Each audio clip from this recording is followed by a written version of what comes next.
দলীয় সংবিধানকে দেশের সংবিধান হিসেবে চাপিয়ে দেওয়ার মধ্য দিয়ে দেশে ফ্যাসিবাদের বীজ বপন করেছিল আওয়ামী লীগ। আজ ঢাকা বিশ্ববিদ্যালয় বৈষম্য বিরোধী ছাত্র আন্দোলন আয়োজিত এক সংবাদ সম্মেলনে একথা বলেন সমন্বয়ক হাসনাত আব্দুল্লাহ। এই যে ৭২-এর যে সংবিধানটা প্রণীত হয়েছিল, এই সংবিধানটা কিন্তু একটা জাতীয় সংবিধানের জায়গায় সেটা হয়ে গিয়েছিল কি আওয়ামী লীগের সংবিধান। এই আওয়ামী লীগের সংবিধানটা সেখানে হচ্ছে একটা আমরা জাতীয় সংবিধান হিসেবে আমরা মেনে নিয়েছিলাম। আওয়ামী লীগের সংবিধানটাকে আমরা বাংলাদেশি সংবিধান হিসেবে ধরে নিয়েছিলাম।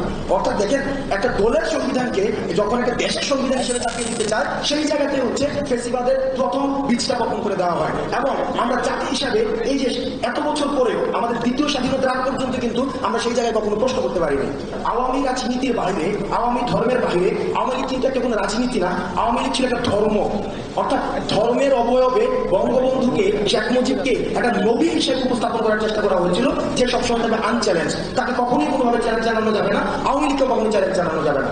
এবং আমরা মনস্তাত্ত্বিক জায়গা থেকে সেই বিষয়টিকে আমরা মেনেও নিয়েছিলাম। এবং এই মেনে নেওয়ার জায়গায় ইন্ধন হিসেবে, ক্যাটালিস্ট হিসেবে কাজ করেছে গণমাধ্যম থেকে শুরু করে ব্যবসা প্রতিষ্ঠান, শিক্ষা প্রতিষ্ঠান, রাষ্ট্রের যে বিভিন্ন ইনস্টিটিউশনগুলো রয়েছে, যারা এখন বিভিন্ন দাবিতে রাস্তায় নেমে আসছে, যারা অন্তর্বর্তীকালীন সরকারটি গঠিত না হতে হতে রাস্তায় বিভিন্ন যৌক্তিক দাবিতে নেমে আসছে। আমি প্রশ্ন রাখতে চাই, আপনারা যদি কোথায় ছিলেন গত 16 বছর ধরে?